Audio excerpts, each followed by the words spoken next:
الحمد لله نحمده ونستعينه ونستغفره ونؤمن به ونتوكل عليه ونعوذ بالله من شرور أنفسنا ومن سيئات أعمالنا من يهده الله فلا مضل له ومن يضلله فلا هادي له ونشهد أن لا إله إلا الله وحده لا شريك له ونشهد أن سيدنا ومولانا محمدا عبده ورسوله صلى الله تعالى عليه وعلى آله وأصحابه وأزواجه وذرياته وأهل بيته وسلم تسليما كثيرا كثيرا.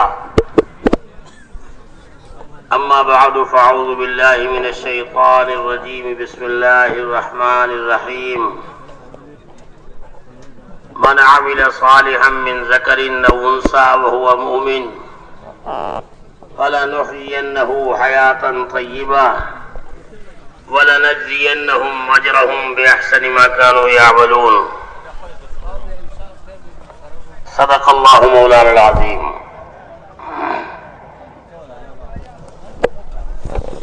میرے محترم دوستوں اور بزرگوں، اللہ رب العزت نے اس کائنات کو اپنی قدرت کے تعارف کے لیے پیدا فرمایا ہے. مشرق سے لے کے مغرب تک اور شمال سے لے کے جنوب تک، زمین سے لے کے آسمان تک، تحت الثری سے لے کے عرش اعظم تک، چونٹی سے لے کے جبرائیل تک، اس پوری کائنات کے اندر اللہ کا غیر جس شکل میں بھی ہے، آسمان و زمین، چاند سورج ستاروں کی شکل میں ہو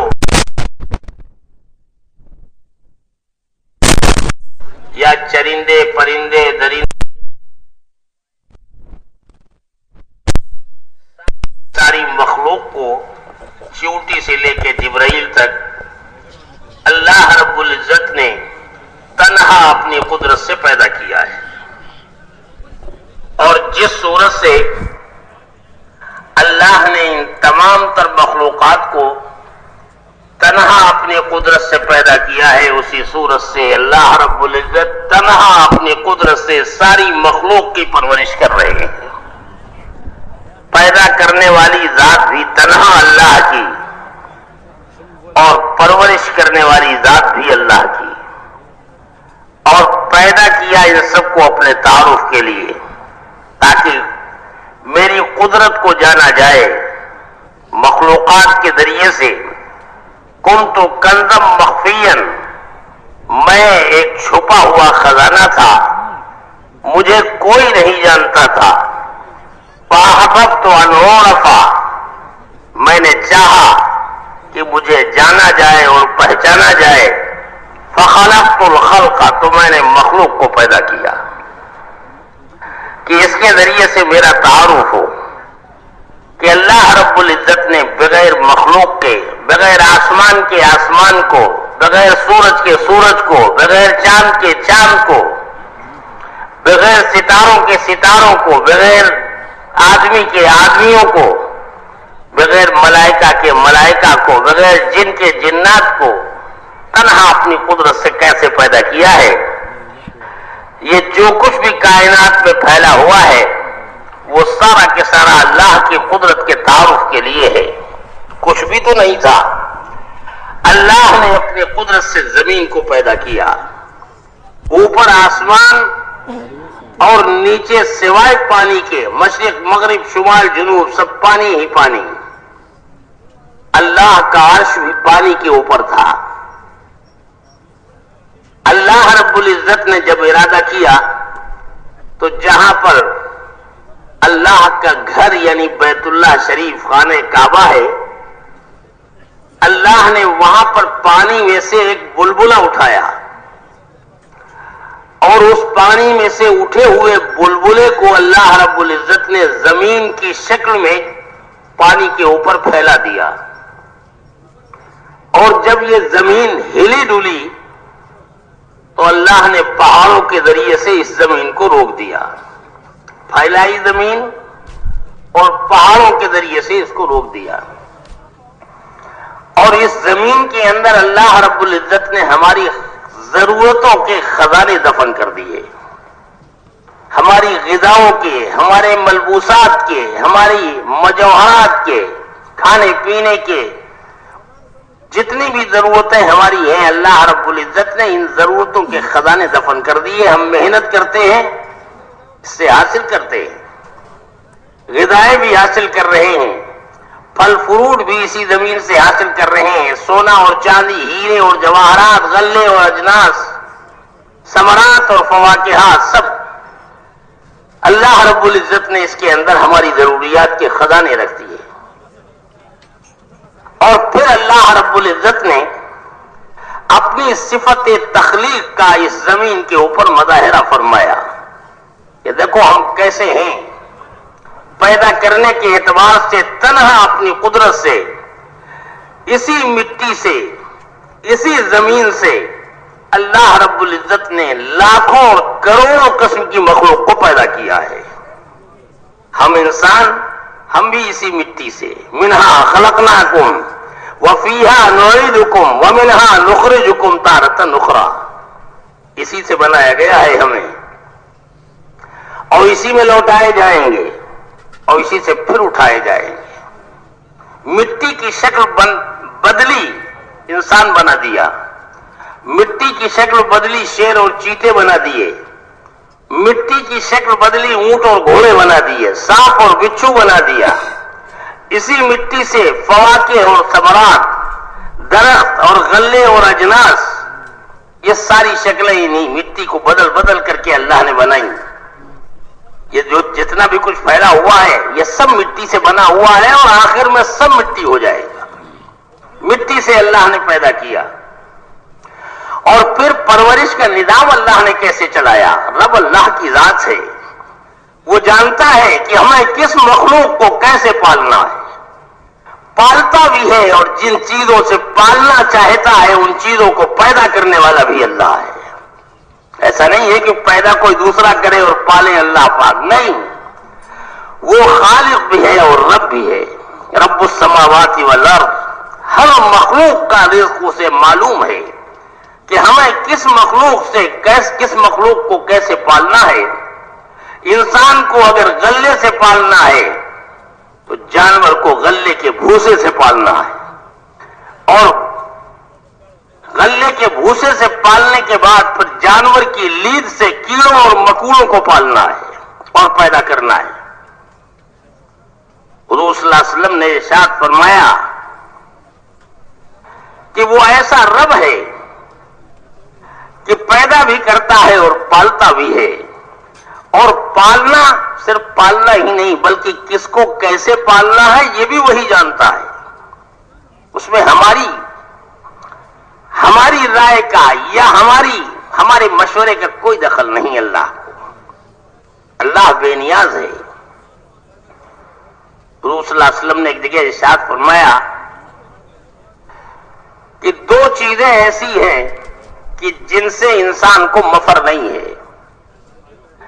آدمی اپنے آپ کو لوہے کے صندوق کے اندر بند کر لے، ہوا تک پاس ہونے کا راستہ نہ ہو، لیکن جب موت کا وقت آئے گا تو اسرائیل کا ہاتھ اس صندوق کے اندر بھی پہنچ جائے گا،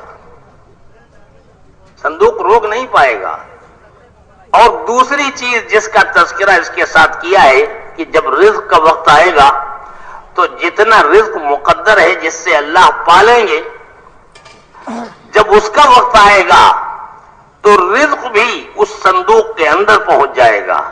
جیسے اللہ اپنی قدرت سے موت وہاں پہنچائیں گے، ویسے ہی اللہ پاک رزق بھی وہاں پہنچائیں گے۔ اپنی ذات اور اپنی قدرت سے موت بھی اس صندوق کے اندر نہیں جا سکتی، اس لیے کہ موت بھی اللہ کے امر کے تابع ہے۔ اس پوری کائنات کے اندر جو کچھ بھی اللہ کا غیر نظر آ رہا ہے، اللہ کی مخلوق مشرق سے مغرب تک اور شمال سے جنوب تک اپنی ہر حرکت و سکون کے اندر ہر لمحہ اللہ کے امر کی محتاج ہے۔ چھوٹی مخلوق ہو یا بڑی مخلوق ہو، اگر چیونٹی جیسا حقیر کیڑا اپنے قدموں کے اٹھانے اور دھرنے میں اور اپنی ہر حرکت کے اندر اگر اللہ کی قدرت کا محتاج ہے تو خدا کی قسم جبرائیل جیسا فرشتہ بھی اللہ کی قدرت کا محتاج ہے. وہ بھی اپنی مرضی سے کچھ نہیں کر سکتا. اپنی ہر حرکت و سکون کے اندر تمام کی تمام مخلوق، خود ہمارا وجود، ہمارے سر سے لے کے پیر تک جسم کے اندر، رگوں کے اندر دوڑنے والے خون کا ایک ایک قطرہ، ہماری ایک ایک سانس اور ہماری زندگی کا ایک ایک لمحہ، ہر لمحہ اللہ کے امر کا محتاج ہے. ہمارے ہاتھوں میں حرکت اس وقت تک ہے جب تک کہ اللہ کا امر ہے، اور جس دن اللہ کا امر اٹھ جائے گا تو ہاتھ تو ہوں گے مگر ان ہاتھوں کی حرکت ختم ہو چکی ہوگی. زبان ہوگی، قوت گویا ہی ختم ہو چکی ہوگی. آنکھیں ہوں گی مگر دیکھنے کی طاقت ختم ہو چکی ہوگی. ہجرت کی رات میں حضور صلی اللہ علیہ وسلم کے مبارک گھر کو کفار مکہ کے چھٹے ہوئے جوانوں نے روکا تھا، گھیرا تھا چاروں طرف سے. مشورہ یہ ہوا تھا کہ آج رات کے اندھیرے میں جب اللہ کے نبی صلی اللہ علیہ وسلم بیت اللہ شریف عبادت کے لیے جائیں گے، جو چاروں طرف سے تلواریں بیک وقت آپ کے ساتھ سر کے اوپر پڑیں گی اور آپ کے اوپر پڑیں گی، نعوذ باللہ آپ شہید ہو جائیں گے. یہ مشورہ ہوا اور اس مشورے کے بعد سارے چھٹے ہوئے جوان تمام قبائل کے آپ کے گھر کو گھیر لیا. ادھر اللہ رب العزت نے اپنے حبیب صلی اللہ علیہ وسلم کو خبر کر دی کہ میرے حبیب، آج یہ مشورہ ہوا ہے کہ آپ گھر سے جب نکلیں گے تو چاروں طرف مکان آپ کا تلواروں سے گھیرا ہوا ہے، ساری تلواریں بیک وقت آپ کے اوپر پڑیں گی اور آپ کا کام تمام ہو جائے گا. لیکن اللہ نے یہ بھی فرما دیا کہ آپ گھبرائے نہیں، نکلنا ہے آج آپ کو. ایسا نہیں کہ آج نہیں نکلیں آپ گھر کے اندر نماز پڑھ لیں، نہیں، ان کو اپنی تدبیریں کرنے دو. ان کی ہر تدبیر ہمارے امر کے تابع ہے اور ہمارا امر کسی کے تابع نہیں ہے. کرنے دو ان کو جو کچھ کر رہے ہیں. آپ تو یاسین شریف پڑھتے ہوئے گزر جائیے. تو حضور صلی اللہ علیہ وسلم نے اللہ کا حکم پانے کے بعد زمین سے مٹی اٹھائی اپنے دونوں ہاتھوں میں اور یاسین شریف پڑھتے ہوئے وَجَعَلْنَا مِن بَيْنِ أَيْدِيهِمْ سَدًّا وَمِنْ خَلْفِهِمْ سَدًّا فَأَغْشَيْنَاهُمْ فَهُمْ لَا يُبْصِرُونَ پڑھتے ہوئے انہی کے درمیان سے ان کے سروں کی طرف مٹی پھینکتے ہوئے حضور صلی اللہ علیہ وسلم تشریف لے گئے اور یہ ننگی تلواریں لیے ہوئے کھڑے ہیں کہ کب نکلیں اور کب ہماری تلواریں اپنا کام کریں اور کب آج کام تمام ہو جائے. کافی دیر گزر گئی، حضور صلی اللہ علیہ وسلم تو تشریف لے گئے، کافی دیر گزر گئی. جب نہیں نکلے تو شیطان لعین انسانی شکل میں ان کے پاس آیا. کاہے کھڑے ہو بھائی یہاں؟ پوچھنے لگا کاہے کھڑے ہو یہاں؟ میں کاہے کھڑے ہیں؟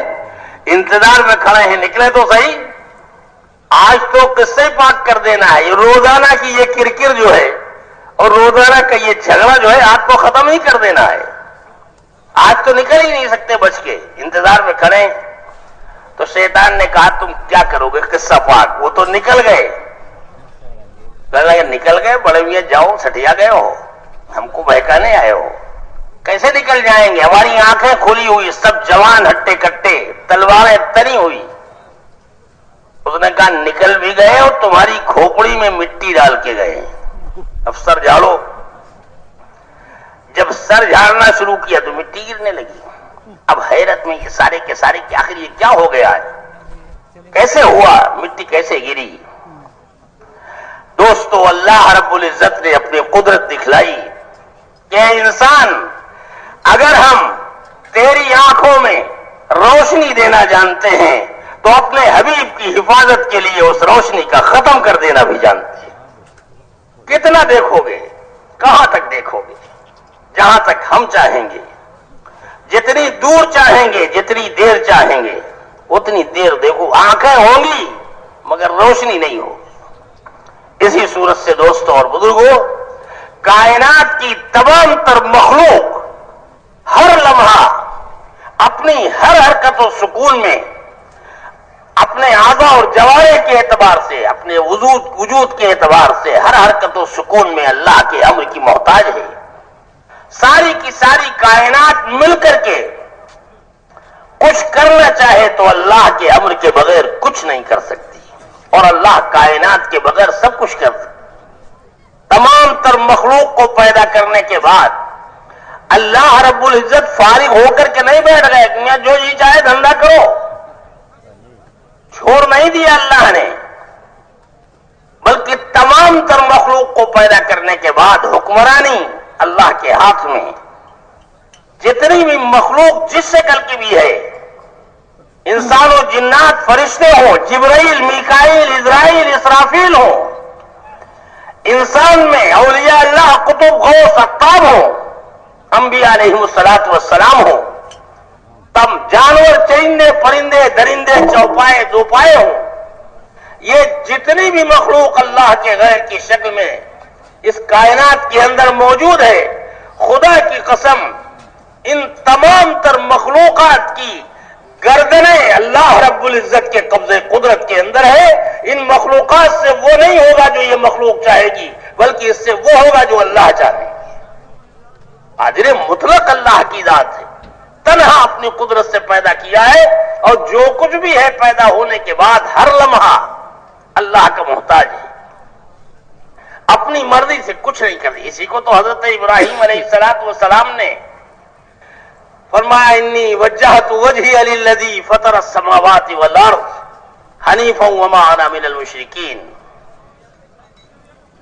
یہ جو کچھ بھی بنا ہوا ہے، چاند، سورج ہو، ستارے ہوں، آسمان و زمین اور تمام تر مخلوق، میں نے جان لیا، میرے اندر کا یقین کہ یہ تمام تر مخلوق جو ہے بنانے والے کی ہر لمحہ محتاج ہے، یہ اپنی مرضی سے کچھ نہیں کر سکتی۔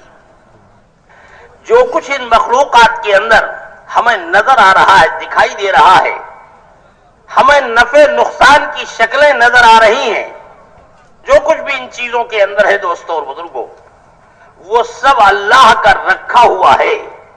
عاریتاً اللہ رب العزت نے ان سب چیزوں کے اندر نفع و نقصان کی شکلیں رکھ دی ہیں، اور یہ ہماری آزمائش کے لیے، ان کو اختیار نہیں دیا ہے۔ نفع اور نقصان کی شکلوں کے رکھنے کے بعد بھی وہ چیزیں اپنے اندر کے نفع اور نقصان کو ظاہر کرنے کے اعتبار سے اللہ کے امر کی پابند ہیں۔ آزاد نہیں کیا ہے کہ جس کو چاہو نفع پہنچاؤ، جس کو چاہو نقصان پہنچاؤ۔ عزت اور ذلت، کامیابی اور ناکامی اللہ نے سب اپنے ہاتھ میں رکھی ہے، ان چیزوں کے اندر تو ہے ہی نہیں۔ صاف کہہ دیا اللہ نے، دنیا بنانے والے نے، کہ ہم نے اس دنیا کے اندر عزت اور کامیابی نہیں رکھی ہے۔ دکھائی تمہیں دے رہا ہے ضرور، یہ شکلیں ساری نظر آ رہی، مگر ہے سب کچھ ہمارے ہاتھ کے اندر۔ یہ جو کچھ بھی ہے سب آزمائش کے لیے ہے، رکھا ہوا۔ جب تک جی چاہتا ہے ہم رکھے ہوئے، جب جی چاہیں گے نکال لیں گے۔ دوا کے اندر شفا رکھی، مگر قبضہ اللہ ہی کا ہے اس شفا کے اوپر بھی۔ اسی صورت سے غذا کے اندر پیٹ کا بھرنا رکھا ہے، مگر قبضہ اللہ کا ہے۔ حضرت معاویہ رضی اللہ تعالیٰ عنہ فرماتے ہیں کہ ایک زمانہ میرے اوپر ایسا گزرا ہے کہ کھاتے کھاتے میرے منہ کے جبڑے دکھنے لگتے تھے، اور میرا پیٹ بھرتا ہی نہیں تھا۔ کھاؤ کتنا کھاؤ گے؟ تو غذا کے اندر پیٹ کا بھرنا رکھا، مگر قبضہ ہمارا۔ دوا کے اندر شفا رکھی، مگر قبضہ ہمارا۔ جب تک چاہیں شفا ہے، اور جب چاہیں نکال لیں اس میں سے۔ ایک چٹکی مٹی کے اندر شفا جو رکھ دے تو کروڑوں روپے میں شفا نہ ہو۔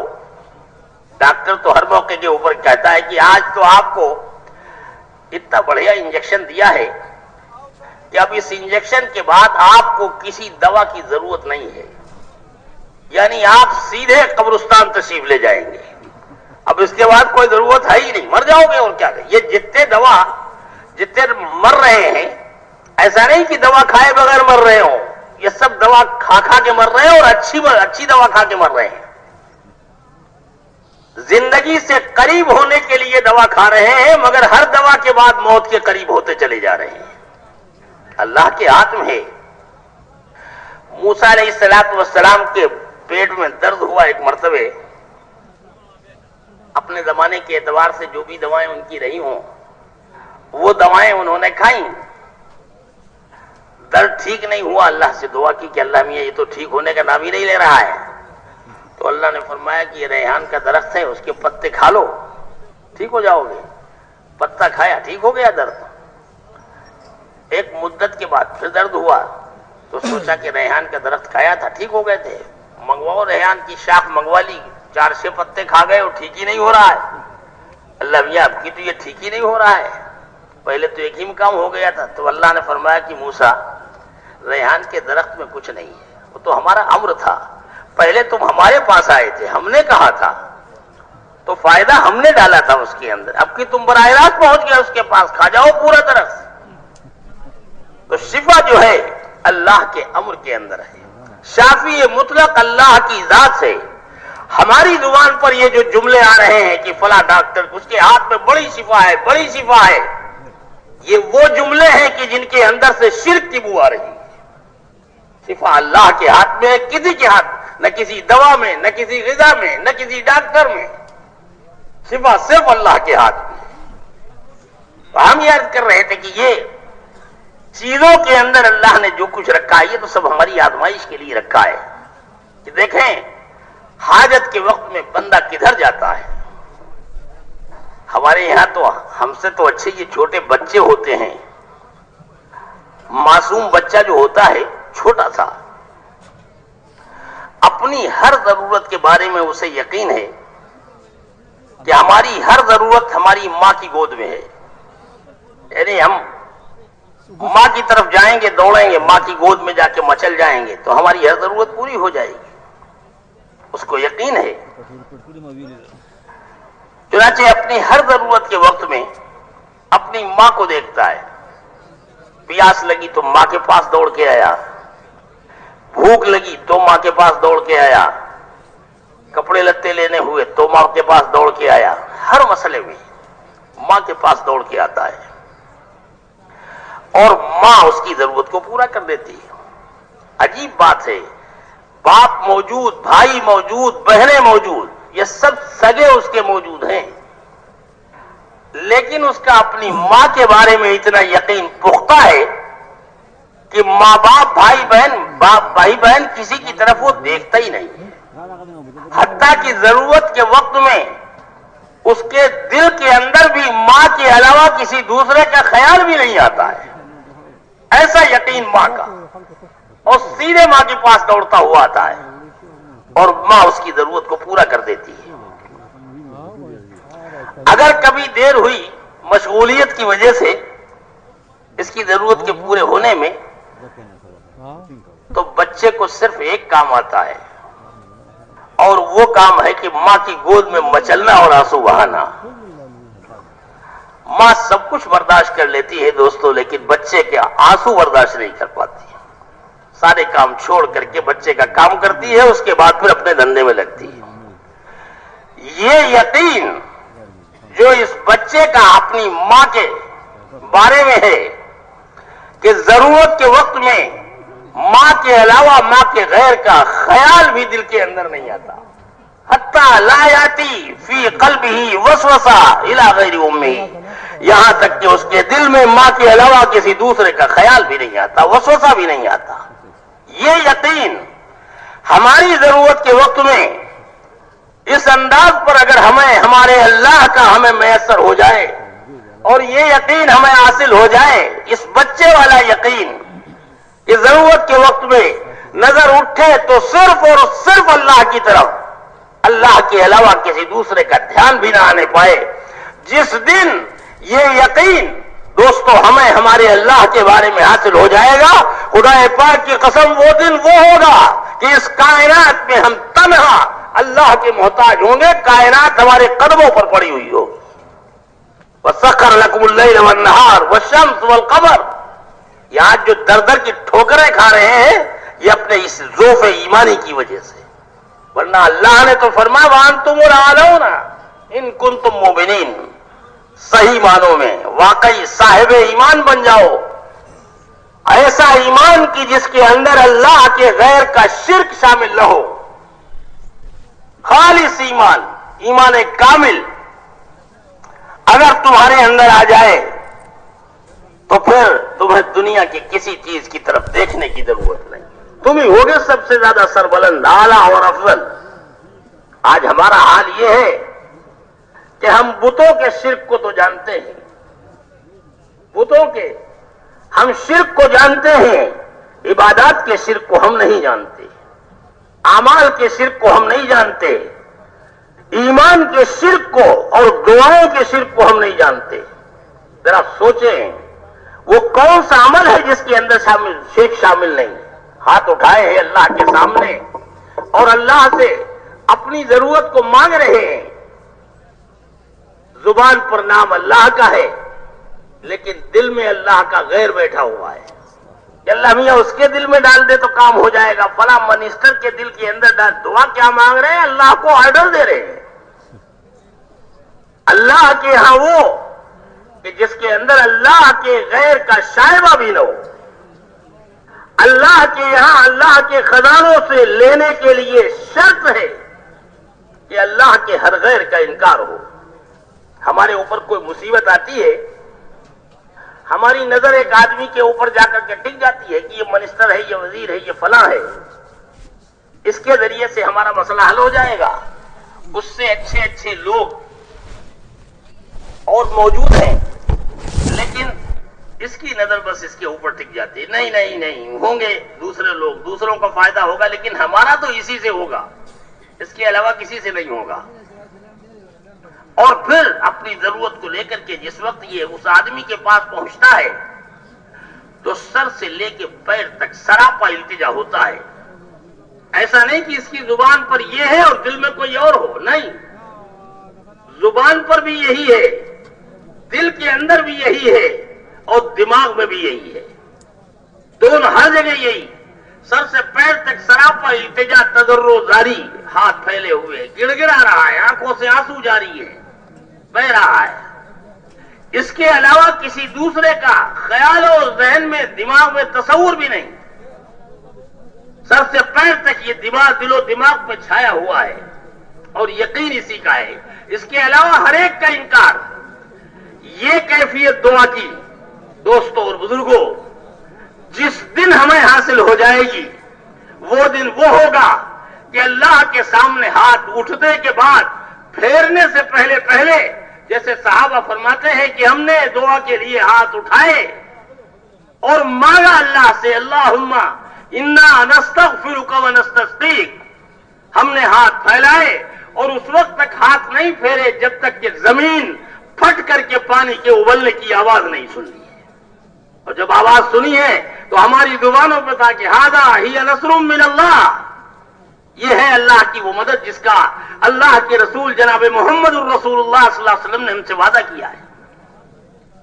اور پھر ان دعاؤں کے اندر دوستوں اور بزرگوں اس بچے کی مانند اگر تاخیر ہوتی ہے تو بچہ رونا شروع کر دیتا ہے۔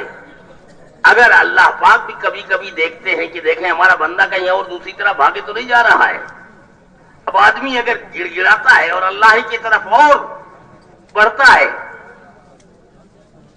تو دوستوں اور بزرگوں وہ آنکھیں جو اللہ کے سامنے رونے کی عادی ہوتی ہیں، خدا کی قسم اللہ ان آنکھوں کو یہود و نصارہ کے سامنے رونے سے بچا لیا کرتے ہیں۔ یہ اللہ کے دشمنوں کے ساتھ امت مسلمہ اور ہم اور آپ اللہ کے غیر کے سامنے خدا کی قسم رونے کے لیے پیدا نہیں کیے گئے ہیں، ہم تو اللہ کے سامنے رونے والے ہیں، اور جب اللہ کے سامنے رونے والے ہوتے ہیں اللہ ان کو دوسروں کے سامنے رونے کا موقع نہیں دیا کرتے۔ تو ہم یاد کر رہے تھے یہ یقین جس کو اللہ نے کہا وَأَنْتُمُ الْأَعْلَوْنَ إِن كُنتُم مُؤْمِنِينَ وَلَا تَهِنُوا وَلَا تَحْزَنُوا، کاہے گھبرا رہے ہو؟ وہ دولت تمہارے پاس ہے، ذرا اس دولت کو بناؤ، اپنے اس ایمان کو پاک کر لو ہر قسم کے شرک سے۔ نمازوں کے اندر ریا جو ہے وہ بھی شرک ہے، دعاؤں کے اندر ہاتھ پھیلائے اللہ کے سامنے دل میں کوئی دوسرا بیٹھا ہوا ہے، زبان کے اوپر ایمان کے بول ہیں لیکن دل و دماغ کے اندر کوئی دوسرا چھایا ہوا ہے. ایمان ایسا بولا جائے، ایمان کے بول ایسے بولے جائیں کہ جس وقت ایمان بولا جا رہا ہو تو اللہ کے ہر غیر کی نفی ہو رہی ہو. اس کائنات آج تو دوستوں اور بزرگوں، صحابہ کرام رضوان اللہ علیہم اجمعین جب اللہ کا نام لیا کرتے تھے تو کائنات تھراتی ہوئی نظر آتی تھی. حضرت اکرمہ رضی اللہ تعالی عنہ، قرآن پاک ہاتھ میں ہے، ھذا کلام ربی، زبان کے اوپر ہے، یہ میرے پروردگار کا کلام ہے جو آسمانوں اور زمینوں کا پیدا کرنے والا ہے، ساری کائنات کو پالنے والا ہے. ھذا کلام ربی کہتے کہتے ایسی ہیبت طاری ہوتی تھی کہ بے ہوش ہو کے گر جایا کرتے تھے. اللہ کا نام لینا، اللہ کا نام اس انداز پر لیا جائے کہ جب اللہ کا نام لیا جا رہا ہو تو کائنات کی ہر مخلوق مردہ نظر آ رہی ہو. اس لیے کہ حی و قیوم اس پوری کائنات کے اندر اگر کوئی ذات ہے تو وہ صرف اور صرف اللہ کی ذات ہے، باقی یہ سب مردوں کا ڈھیر ہے. اس کے اندر زندگی جو دکھائی دے رہی ہے، حرکت جو دکھا، وہ تو اللہ کے امر کی وجہ سے ہے، ورنہ یہ سارے کے سارے مردے ہیں. کمار کے برتن جیسے نہیں ہوتے ہیں، ان کے بنائے ہوئے گھوڑے گدھے ہاتھی شیر چیتے، وہ شکلیں تو ضرور ہیں لیکن وہ سب مردہ ہیں. جس صورت سے کمہار کے بنائے ہوئے برتن مردہ ہیں، ان مردوں سے کچھ نہیں ہوتا، اسی صورت سے یہ ساری کی ساری کائنات کے اندر پھیلی ہوئی تمام مخلوق اللہ کے امر کے بغیر مردہ ہے. جس صورت سے مردہ سے کچھ نہیں ہوتا، اسی صورت سے زندہ سے بھی اللہ کے امر کے بغیر کچھ نہیں ہوتا. تو اللہ کے امر کے تابع ہے. یہ ہے ایمان کی اللہ کے ہر غیر کا یقین دل کے اندر سے نکلے. شرط ہے اس دنیا کے اندر عزت اور کامیابی کی زندگی حاصل کرنے کے لیے. صحابہ کرام رضوان اللہ علیہم اجمعین سے حضور صلی اللہ علیہ وسلم نے ایمان کی یہ محنت کرائی. تعلمنا الایمان ثم تعلمنا القرآن، ہم نے ایمان سیکھا ہے اس کے بعد پھر قرآن سیکھا ہے. ہم تو مسلمان کے گھر پیدا ہو گئے، ہم سے بڑا کوئی مسلمان ہی نہیں، حالانکہ ہمارے اپنے ایمان کا جو حال ہے وہ ہم جانتے ہیں. تو صحابہ نے تو ایمان سیکھا ہے، قربانیاں دی ہیں، دھکے کھائے ہیں، مشقتیں جھیلی ہیں.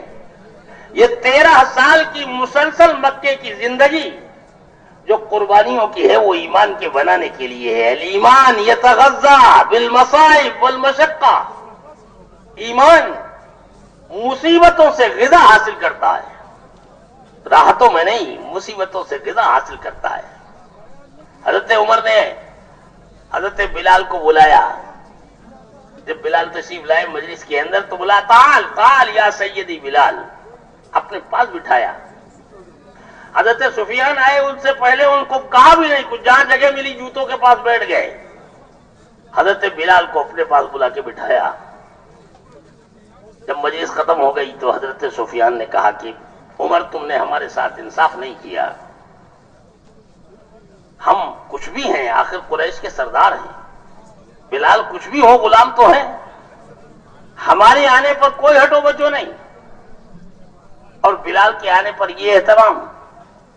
تو حضرت عمر رضی اللہ تعالیٰ عنہ نے فرمایا کہ ابو سفیان، اگر اس وقت اللہ کے رسول صلی اللہ علیہ وسلم ہوتے تو بلال کے ساتھ وہ بھی یہی کام کرتے، یعنی بلال کا وہ بھی یہی احترام کرتے. ابو سفیان کیوں بھول رہے ہو کہ جب ہم اور تم مکے کے اندر فرش مخمل پر کروٹیں بدل رہے تھے، یہ بلال تھا کہ جس کو مکے کی گلیوں میں ریت کے اوپر گھسیٹا جا رہا تھا، اور ایمان کی وجہ سے جس کو مارا اور پیٹا جا رہا تھا. حقیقت یہ ہے کہ اس آدمی جیسے، اس بلال جیسے لوگوں کی برکت سے اللہ نے تمہیں بھی ایمان دیا ہے اور ہمیں بھی ایمان دیا ہے. تو ایمان تو مصیبتوں میں پلا اور بڑھا کرتا ہے. تو یہ ایمان صحابہ کرام رضوان اللہ علیہم اجمعین، تو اس ایمان کی مستقل محنت، روزانہ کا معمول، یعنی ان کی تو ترتیب دیکھیں ہم محنت کی، آدھی آدھی زندگی کی تقسیم کر رکھی تھی. اس ایمان کے ماحول کو بنانے کے لیے اور ایمان کے حلقوں کو قائم کرنے کے لیے بڑے بڑے صحابہ کرام رضوان اللہ علیہم اجمعین، حضرت ابو ہریرہ رضی اللہ تعالیٰ عنہ، ایمان کا حلقہ مسجد کے اندر قائم کیا۔ اب اس کے بعد پھر گشت ہو رہا ہے مسجد کے ماحول میں، بازاروں میں۔ اب کہاں بیٹھے ہو بازار والوں؟ وہاں مسجد کے اندر حضور صلی اللہ علیہ وسلم کی میراث تقسیم ہو رہی ہے اور تم یہاں بیٹھے ہوئے ہو، دوڑ کے پہنچ گئے۔ دیکھا جا کر کے وہاں تعلیم کے حلقے ہو رہے تھے، ایمان کے حلقے ہو رہے تھے، لوٹ کے پہنچ گئے کہ ابو ہریرہ تم تو کہہ رہے تھے کہ وہاں میراث تقسیم ہو رہی، کیا ہو رہا بھائی؟ کہ ایمان کے حلقے قائم ہو رہے، اور کیا نبی کی میراث کے حلقے تم دینار و درہم سمجھتے ہو؟ ان الانبیاء لم یورثوا دینارا ولا درہما، یہی تو ہے نبی کی میراث۔ ایمان کے حلقے آ جاؤ ہمارے ساتھ، کھڑا ہو جاؤ ہمارے ساتھ، ذرا چلو تو ہمارے ساتھ، تھوڑی دیر کے لیے آ جاؤ، اپنے اللہ پر ایمان لے آئے، نؤمن باللہ ساعۃ، ذرا آؤ تو صحیح۔ حضرت عمر رضی اللہ تعالیٰ، ایمان کے حلقے ہم اس لیے قائم کرتے ہیں تاکہ ہمارے ایمان کے اندر اضافہ ہو جائے۔ ابی ابن کعب رضی اللہ تعالیٰ عنہ، عبداللہ ابن رواحہ، اتنی شدت کہ بعض مرتبہ ایک صحابی ناراض بھی ہو گئے اور حضور صلی اللہ علیہ وسلم سے شکایت کی کہ اللہ کے رسول، یہ عبداللہ ابن رواحہ کون سے ایمان کی بات کر رہا ہے، کیا ہمارے پاس ایمان نہیں ہے؟ تو حضور صلی اللہ علیہ وسلم نے فرمایا اللہ عبداللہ ابن رواحہ کے اوپر رحمت نازل فرمائے، عبداللہ ابن رواحہ ایمان کے وہ حلقے قائم کرنا چاہتا ہے کہ جن کو دیکھ کر کے اللہ پاک فرشتوں کے اوپر فخر فرماتے ہیں۔ حضرت معاذ ابن جبل، ابی ابن کعب، بہت بڑے اجل صحابہ، ایمان کے حلقے کا۔ اچھا، اور یہ وہ لوگ ہیں، ایسا نہیں ہے کہ نمازیوں کا گشت بے نمازیوں کے اوپر ہو رہا ہے، جیسے ہم لوگوں کیا ہوتا ہے کہ ارے بھائی ہم لوگ تو 5 وقت نماز پڑھتے ہیں، کہاں پیچھے پڑے ہو ہمارے، وہ ادھر چلے جاؤ، وہ چٹیا بیٹھی ہوئی ہے، وہ لوگ بیٹھے ہوئے ہیں، ذرا ان کے اوپر گشت کرو جا کر کے، ان کو لے کے آؤ۔ تو وہ گشت، یہ گشت جو ہو رہے ہیں یہ وہ نہیں ہے۔ یہاں تو حال یہ ہے کہ گشت کرنے والے کامل ایمان والے، جن کے کمال ایمان کی تصدیق اللہ کر رہے ہیں، آمنو کما آمن الناس، ان کے ایمان کی تصدیق اور تائید اللہ کر رہے ہیں۔ ایمان گشت کرنے والے بھی ایسے کامل ایمان والے، اور جن کے اوپر گشت کر رہے ہیں وہ بھی ایسے ہی کامل ایمان والے، یعنی کامل ایمان والے کامل ایمان والوں پر گشت کر رہے ہیں، کمال ایمان کے حلقوں میں لا کر کے جوڑنے کے واسطے، ترکیب ایمان کے لیے، تاکہ مذاکرہ ہوتا رہے، اور مذاکرہ ہوتا رہے گا تو ایمان میں اضافہ ہوتا رہے گا۔ الایمان یزید و ینقص، چھوڑ دو گے گھٹنا شروع ہو جائے گا۔ ایسے ایمان والے کہ جن کے ایمان کو اگر امت پہ تقسیم کر دیا جائے تو پوری امت کے لیے کافی ہو جائے، ایسے ایمان والے گئے۔ یہ تھا صحابہ کرام رضوان اللہ علیہم اجمعین کا ایمان سیکھنے کا طریقہ۔ دوستو اور بزرگوں، دعوت کی یہ مبارک محنت، ہم اس محنت کے اندر اتنا ہی ہدایت کے قریب ہوتے چلے جائیں گے جتنا ہماری یہ محنت صحابہ کرام رضوان اللہ علیہم اجمعین کی محنت کے مشابہ ہوتی چلی جائے گی۔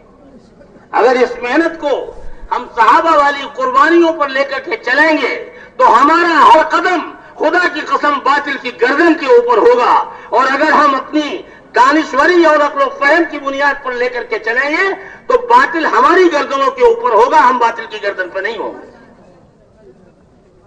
ہماری عقل و دانش کا اس میں کوئی دخل نہیں ہے۔ عقل و فہم دنیا کے اندر ہم جو عقل و دانش کا وہ ڈھنڈورا پیٹتے پھر رہے ہیں اور عقل و دانش کے جھنڈے لیے گھوم رہے ہیں کہ دانشوران قوم و ملت، حالانکہ ان سے بڑا کوئی نادان نہیں۔ یہ کیا جانے کی عقل و فہم کس کو کہتے ہیں؟ دنیا کے اندر اللہ رب العزت نے سب سے بڑا عقل مند اگر کسی کو بنایا ہے تو وہ جناب محمد الرسول اللہ صلی اللہ علیہ وسلم کی ذات ہے، ان سے بڑا کوئی عقل مند نہیں۔ عقل و فہم کے اللہ نے 100 حصے کیے ہیں، ایک حصہ پوری کائنات کو دیا ہے اور 99 حصے اپنے حبیب جناب محمد رسول اللہ صلی اللہ علیہ وسلم کو عطا فرمائے. ان کے والے طریقے سے جتنا قریب ہوتے چلے جائیں گے اللہ کی طرف سے ہدایتوں کا نزول ہوتا چلا جائے گا. تو صحابہ والی دین کی محنت کے لیے صحابہ والا طریقہ، صحابہ والا مزاج، یقین، اس بنیاد پر ہم محنت کریں گے کہ اگر یہ وہ عمل ہے اور وہ محنت ہے کہ اگر اس میں کہیں پر کوئی کمی واقع ہو گئی، کوئی کمی ذرا بھی غفلت ہو گئی، تو اس غفلت کا اثر میری زندگی کے تمام شعبوں پر پڑے گا. جیسے تاجر ہوتا ہے نا، دکان پر جب بیٹھتا ہے تو اس ذہن کے ساتھ بیٹھتا ہے کہ اگر اس میں غفلت ہو گئی، اگر اس کے اندر غفلت ہو گئی تو اس کا اثر میری زندگی کے تمام شعبوں پر پڑے گا. ملنے والا نفع کم ہوگا اور اس کی وجہ سے کھانے پینے پر، کپڑے لتے پر، گھوڑنے بچھانے پر، گھر مکان بنانے پر، شادی بیاہ کی تقریب پر، ہر ایک کے اوپر اس کا اثر پڑے گا. اگر یہاں غفلت ہوئی تو نفع کم ملے گا. اس سے زیادہ یقین کے ساتھ، یہاں تو چیزوں کے اوپر یقین پڑے گا، اس سے زیادہ یقین کے ساتھ دائی دعوت کی محنت کے بارے میں اس یقین کے ساتھ چلتا ہے کہ اگر دعوت کی اس محنت میں، اس کے گشتوں میں، تعلیم کے حلقوں میں، ملاقاتوں میں، دوڑوں کے اہتمام میں، ذکر کے اندر، تلاوت میں، نمازوں میں، اگر اعمال دعوت و عبادت کے اندر کہیں پر بھی کمی واقع ہو گئی تو اس کا اثر میری زندگی کے تمام شعبوں پر پڑے گا. ملنے والا برکت والا رزق، اس کے اندر کمی آئے گی. پھر کھانے پینے، کپڑے لتے کے اوپر تو اثر پڑے گا ہی، لیکن سب سے بڑی مصیبت یہ ہے کہ اس کا اثر ہماری اولاد کے دلوں پر پڑے گا. ہماری اولاد فرمانبرداریوں سے ہٹ کر کے نافرمانی پہ جائے گی. ہمارے گھر کے اندر کے محبت کے ماحول کے اوپر اس کے اندر پھر نفرتیں آئیں گی. یہاں تک کہ حضرت علی رضی اللہ تعالیٰ عنہ نے فرمایا کہ جس دن مجھ سے کوئی غفلت ہو گئی ہے اس کا اثر میں نے اپنے جانوروں پر دیکھا ہے کہ اس دن جانور بھی ہماری بات کو ماننے کو تیار نہیں ہے، یعنی اشاروں پہ حرکت کرنے کو تیار نہیں. تو دعوت کی یہ محنت اس یقین اور مزاج کی بنیاد پر کرنی ہے کہ یہ ہمارا مقصد حیات ہے. اس محنت کے بعد ہمیں اپنے کسی بھی مسئلے میں کسی دوسرے کی طرف جھانکنے کی ضرورت نہیں ہے. اس لیے دوستوں اور بزرگوں، ایمان جس کے اوپر اللہ رب العزت نے سارے وعدے کیے ہیں، اللہ کی ذات کے اوپر خالص، جس کے اندر کسی قسم کا کوئی دوسرا دخل ہی نہ ہو، بہت آگے کی بات ہے دوستو. ابھی تک تو ہمیں اللہ کا نام لینا بھی نہیں آیا. ایمان تو بہت آگے کی بات ہے. اللہ اپنے کرم سے ہمیں معاف فرما دے. ہم نے نام تو لیا ہے اللہ کا، لیکن اللہ کے نام کا لینے کا جو حق ہے، ہم کو آج تک اس حق کے ساتھ اللہ کا نام لینا بھی نہیں آیا. اللہ کی ذات اور صفات، اللہ نے 99 اپنے صفاتی نام ظاہر کیے ہیں. ہم لوگ پڑھتے ہیں، قرآن و حدیث کے اندر ہے 99 نام، صفاتی نام. کتابوں میں تو یہاں تک لکھا ہوا ہے، ایک جگہ لکھا ہوا ہے 3500 اور ایک جگہ لکھا ہے 6.5 لاکھ اللہ کے نام ہیں صفاتی. اور ہر ایک لکھنے والے نے یہ بھی لکھا ہے کہ صحیح کتنے ہیں وہ اللہ جانتا ہے. لکھ دیے اپنی معلومات کے اعتبار سے. ظاہر اللہ نے فرمائے 99 نام. دوستو یہ 99 نام جو ہے، یہ 99 ہماری ضرورتیں ہیں، ہماری ضرورتیں ہیں. ان ضرورتوں کے اعتبار سے اللہ نے اپنے اسماء صفاتیہ ظاہر فرمایا تاکہ میرا بندہ اپنی 99 ضرورتوں میں سے کسی بھی ضرورت کے موقع پر میرے غیر کی طرف نہ جائے بلکہ میری طرف آئے. میری غیر کی طرف اس کی نظر نہ جائے، میری طرف آئے. 99 نام اس لیے اللہ نے ظاہر فرمائے کہ اگر اسے رزق کی ضرورت ہے تو رزاق میں ہوں، میری طرف آئے، کسی دوسرے کی طرف نہ جائے. حفاظت کی ضرورت ہے تو حفیظ میں ہوں، کسی دوسرے کی طرف نہ جائے. میں جانتا ہوں کہ حفاظت کیسے کی جاتی ہے، اور حفاظت کرنے میں میں کسی دوسرے کا محتاج نہیں، تنہا اپنے امر سے حفاظت کرتا ہوں. رب کی ہونے کی ضرورت ہے، کھانے پینے کی، پرورش کی، تو رب میں ہوں.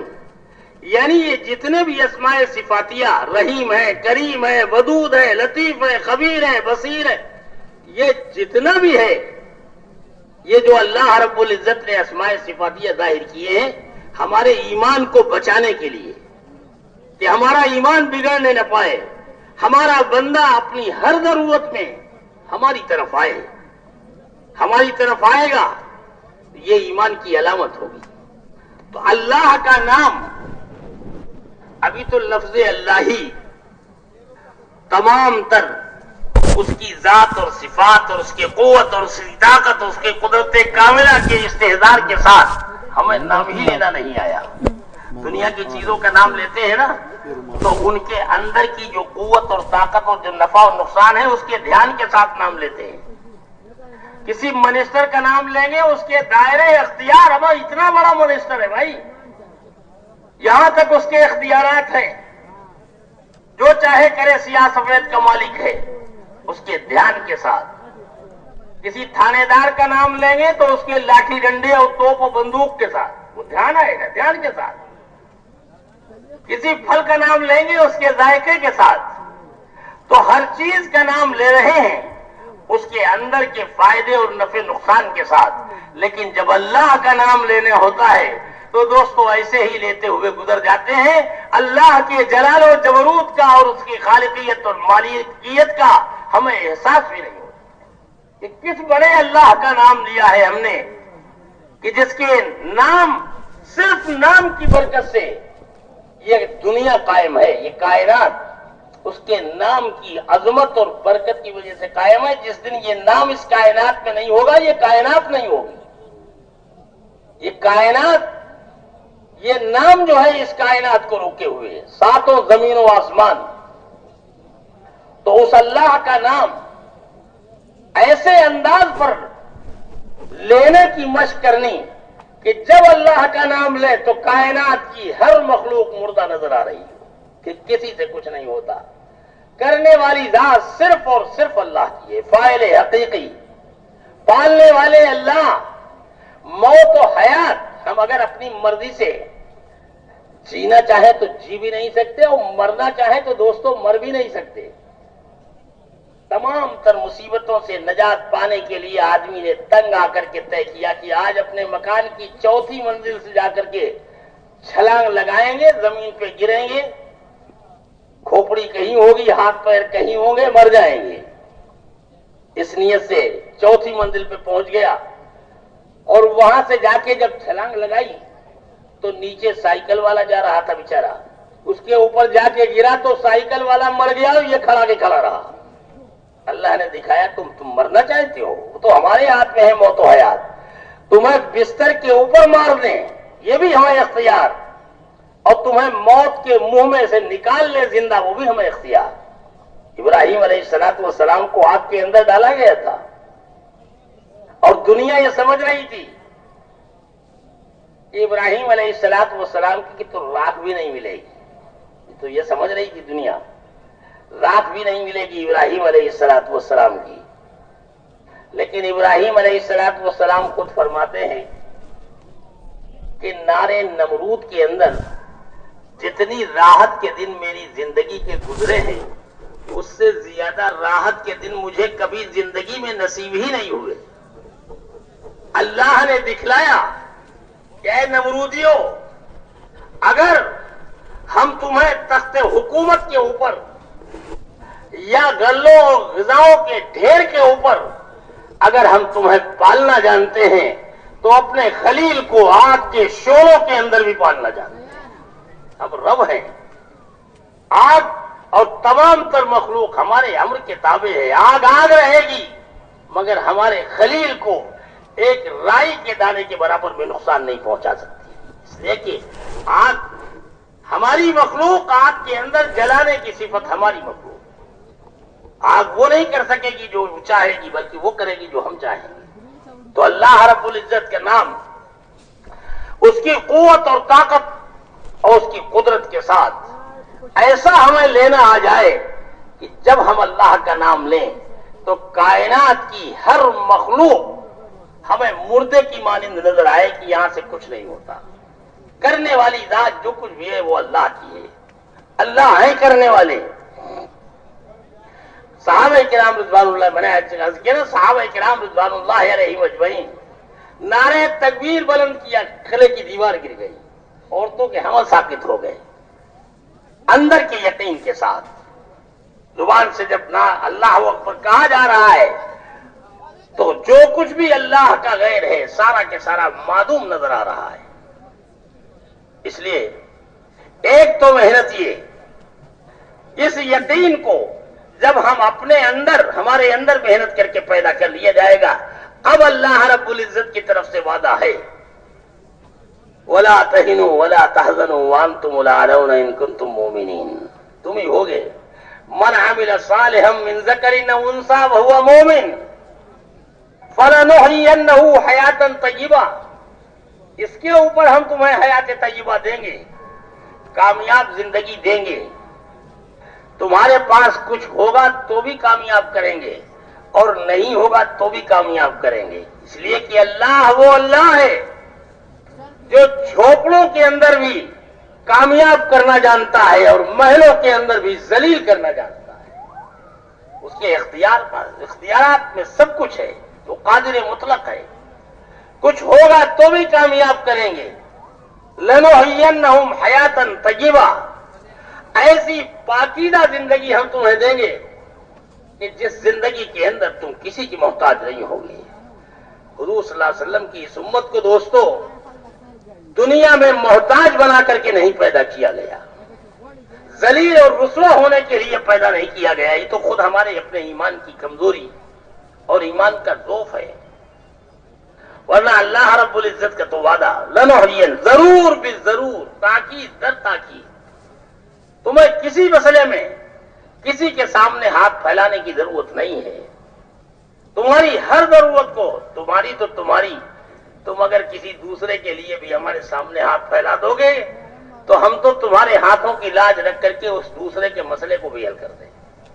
لَنُحْيِيَنَّهُمْ حَيَاةً طَيِّبَةً. پاکیزہ زندگی, کامیاب زندگی جس کا کوئی تصور بھی نہیں کر سکتا. یہ دنیا والے ہمیں کامیاب زندگی کی طرف بلاتے ہیں. ہمیں موقع دے دو, ہم تمہاری زندگی کو ایسا کامیاب کر دیں گے, تمہاری غربت کو ختم کر دیں گے, تمہاری تنگیوں کو کیا ختم کرو گے؟ تم غریبوں کو تو ختم کر سکتے ہو, غربت کو کیا ختم کرو گے؟ عزت اور ذلت اللہ کے ہاتھ میں ہے. اگر تمہارے ہاتھ میں ہوتی تم عزتوں کی بھیک مانگتے نہ پھرتے. یہ تو اس امت کو اللہ رب العزت نے اس مقام پر حضور صلی اللہ علیہ وسلم کی محنت اور قربانیوں کے صدقے میں پہنچایا تھا جہاں سے یہ امت دنیا کی قوموں کو عزتیں تقسیم کیا کرتی تھی, جہاں سے یہ قوم دنیا کی قوموں کو ہدایت تقسیم کیا کرتی تھی. حضور صلی اللہ علیہ وسلم نے اس مقام پر اس کو چھوڑا تھا, ذلیل اور رسوا ہونے کے لیے نہیں.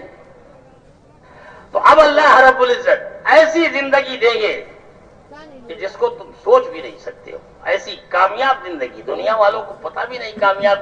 یہ یہود و نصارہ جس کامیابی کی طرف ہمیں بلا رہے ہیں, خدا کی قسم انہیں کامیابی کی ہوا بھی نہیں لگی. وہ جس کو کامیابی کہتے ہیں وہ کامیابی نہیں, زہر بھرا یا مرچ کا پیسا ہوا محلول شربت سرخ رنگ کا بوتل میں رکھا ہوا ہے, اس کے اوپر روح افزا کی لیبل لگا ہوا ہے کہ صاحب یہ ہے روح افزا. روح افزا نہیں, آدمی پی لے تو منہ بناتا ہوا تین کونے کے چلا جائے, سوائے کڑواہٹ کے اس کے اندر کیا ہے؟ زہر ہے. صورت دکھائی دے رہی ہے, ان کو تو کامیابی کی ہوا بھی نہیں لگی, صورت دکھائی دے رہی. ہماری کامیابی کی یہ منزل نہیں ہے. ان کی کامیابی جس کی طرف یہ ہمیں بلا رہے ہیں دوستوں اور بزرگوں, اس کامیابی کی حیثیت یہ ہے کہ جیسے کوئی آدمی اس شہد کی مکھیوں کا چھتا ہوتا ہے نا, آپ کے یہاں بھی ہوتا ہوگا, ہمارے یہاں تو خیر ہوتا ہی. شہد کی مکھیوں کے چھتے میں کوئی آدمی لاٹھی مارے یا ڈھیلا مارے, اب اس کا حشر یہ ہوگا کہ وہ ساری مکھیاں وہاں سے اڑ کر کے اس ڈھیلا مارنے والے کے بدن کے اوپر لپٹ جائیں گے، یا لاٹھی مارنے والے کو چھوڑیں گے نہیں، اس کو لگ بھاگے یہ اچھلے کودے چاہے جتنا لیکن لپٹ جائیں گے. اور جس کے پاس جتنے اسلحے اور اوزار ہیں وہ سارے کے سارے ڈنک جو ہے وہ اس کے جسم کے اندر پیوست کر دیں گی، شہد کی مکھیاں. اب اس کے بعد کیا ہوگا؟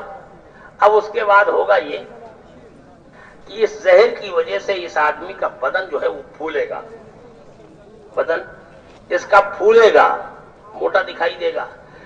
کوئی آدمی دور سے دیکھے کہ سبحان اللہ کیا صحت پائی ہے آپ نے، کیا صحت پائی ہے آپ نے، کیا چہرہ مہرا ہے، کیا ڈیل ڈول ہے. میں تم کیا چہرہ مہرا پوچھو، پہلے پوچھو ہمارے اوپر بیت کیا رہی ہے. ذرا سا ہاتھ رکھ دو تو چیخ پڑے گا یہ آدمی درد کی وجہ سے. یہ ہے کامیابی، یہ ہے صحت. جیسے یہ صحت ہے ایسے ہی یہ کامیابی نہیں یہود و نصارہ کی. یہ کیا جانے کامیابی، کامیابی کا طریقہ ہمارے آقا جناب محمد الرسول اللہ صلی اللہ علیہ وسلم پوری دنیا کے لیے لے کر کے آئے ہیں. وہ ہے اصل کامیابی کا طریقہ، جس طریقے کی طرف بلانے کے لیے اللہ نے اس امت کو پیدا کیا تھا. آج امت اس محنت سے ہٹنے کے نتیجے میں خود بھی ناکام اور دوسروں کو بھی ناکام کی ہوتی ہے. ورنہ یہ خود کامیاب ہوتی جیسے صحابہ کرام رضوان اللہ علیہم اجمعین، کسی کے سامنے ہاتھ پھیلانے کی ضرورت نہیں ہے. نحن قوم ابتعثنا اللہ لنخرج العباد من عبادت العباد الى عبادت رب العباد ومن جور الادیان الى عدل الاسلام ومن ضیق الدنیا الى سعة الاخرہ. پوری دنیا انسانیت کو، مشرق سے مغرب، شمال سے جنوب، پوری دنیا انسانیت ہماری محنت کا میدان ہے. ہم تو پوری دنیا کو اس کامیابی کی طرف بلا رہے ہیں جو کامیابی اللہ کے نبی جناب محمد الرسول اللہ صلی اللہ علیہ وسلم لے کر کے آئے. ہماری کامیابی یہ نہیں ہے کہ 2 وقت کی روٹی کھانا کھا لو بس دنیا کی چند دن کی زندگی. یہاں بھی اللہ نے وعدہ کیا ہے لَنُحْيِيَنَّهُمْ حَيَاتًا طَيِّبَةً، یہاں بھی ایسی زندگی دیں گے کہ جو زندگی کسی کی محتاج نہیں ہوگی. کامیابی، سکون اور چین، راحت ہر طرف سے، محبتیں، الفتیں، محبوبیت، ایسی زندگی تمہیں دنیا کے اندر دیں گے.